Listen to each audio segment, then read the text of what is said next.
আসসালামু আলাইকুম সবাইকে, কেমন আছেন সবাই? চলে আসলাম একটি নতুন ভিডিও নিয়ে। আজকে আমি হালিম রান্না করব আর এটাই আপনাদের সাথে এখন শেয়ার করব।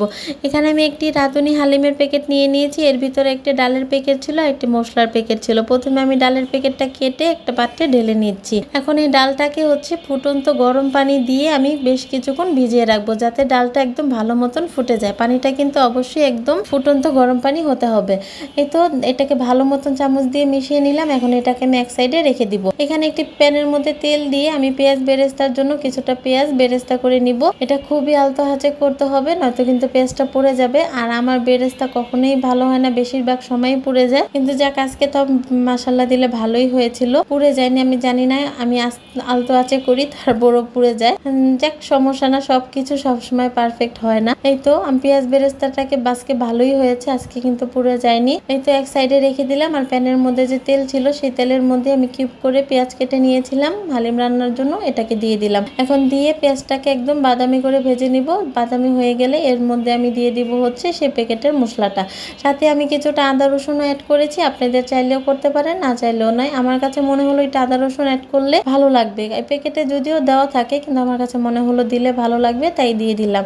এখন এর মধ্যে লবণ দেওয়া থাকে, তাও আমি একটু পরিমাণ মতো লবণও দিয়ে দিলাম। লবণটা আপনাদের স্বাদ মতন দিবেন, তাহলে আর সমস্যা হবে না। একটু পানি দিয়ে এখন মশলাটাকে ভালো মতন কষিয়ে নিব। এখন আপনাদের ভাই আবার বলছিল একটু ঝাল ঝাল হলে খেতে ভালো লাগবে, তাই সামান্য একটু মরিচের গুঁড়াও দিয়ে দিলাম। যারা ঝাল খেতে না চাইবেন তারা দেওয়া দরকার নেই, পরে তো পরবর্তীতে কাঁচামরিচ দিয়ে খেলে ভালো লাগবে। এখানে আমি ছোট ছোট টুকরা করে গরুর গোস্ত কেটে নিয়েছিলাম, সাথে কিছুটা চবড়িও নিয়েছি, কারণ হালিমে কিন্তু চবড়ি দিলেও ভালো লাগবে।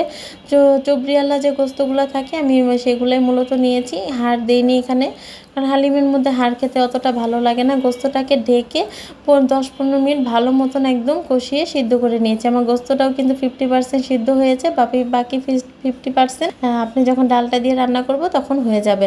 এখন আমি এর মধ্যে যে ভিজিয়ে রেখেছিলাম ডালটা, দেখেন আমার ডালটাও একদম পানি টেনে নিয়েছে, মানে ডালটাও কিন্তু একদম ভালো মতন ফুটেছে। এখন এটাকে আমি গোসের মধ্যে দিয়ে ভালো মতন কিছুক্ষণ কষিয়ে নেব। আর ওইখানে অনেকটা তেল উঠেছে, তেল দেখে আবার কেউ ভয় পেন না যে এত তেল খাবো। এখানে এই তেলটা কিন্তু এই ডালটা টেনে নিবে, কারণ এই ডালটার কিন্তু যখন ফুলে দ্বিগুণ হয়ে যাবে তখন কিন্তু এই তেলটাও ডালের সাথে মিশে যাবে।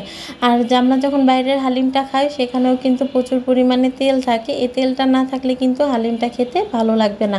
এই তো এখন আমি দেখেন তেলটা আস্তে আস্তে টেনে যাচ্ছে। আমি এটাকে ভালো মতন কষিয়ে এখানে আমি পানি গরম করে রেখেছিলাম, এটা দিয়ে দিলাম। ঝোলের জন্য আপনি যে পরিমাণ যতটুকু ঘন করবেন ওই পরিমাণে পানি দিয়ে দিবেন। এই তো এখানে আমার হালিমটা প্রায় হয়েই এসেছে, একদম ঘন হয়েছে। আরও কিছুক্ষণ একটু আমি জাল দিয়ে এটাকে একদম ঘন করে নিব। এই তো আমি বাটিতে যে বাড়ার লাস্টের সিনটা, এটাকে আমার ছেলে কেটে দিয়েছে, আমি আপনাদের সাথে শেয়ার করতে পারছি না। এই তো আমার হালিমটা কিন্তু বেশ ঘন হয়েছিল, আর খেতেও কিন্তু মাশাল্লাহ অনেক স্বাদ হয়েছিল। আমি এখানে পেঁয়াজ বেরেস্তা শসা দিয়ে লেবু দিয়ে এটা সার্ভ করেছি, আর সাথে কিন্তু আমি নান রুটিও বানিয়েছিলাম। আলহামদুলিল্লাহ, এটাও বেশ মজা হয়েছিল। আপনাদের কাছে কেমন লাগলো অবশ্যই জানাবেন। আজ এই পর্যন্তই, আল্লাহ হাফেজ।